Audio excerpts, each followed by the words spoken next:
Hi, this is Dr. Hampton. I was seeing that you had not uploaded your intro video, so I wanted to help you with that. I don't want you to feel frustrated, okay? So what you're going to do, you're going to go to Google, and then once you go to Google, it should look like this. And you see this pad right here? Click on the pad, and your menu might not look like mine, so you may have to scroll down, or yours might be in here, but we're looking for YouTube. And that's this icon here. You click on YouTube.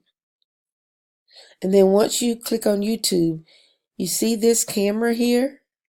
Click on the camera and it'll say upload video. When you click upload video, you're going to look for the video that you created. So you'll select file, and then it'll go to your files and you'll find your video. And once you find your video, all you have to do, if I can move this over just a little bit, this is in the way.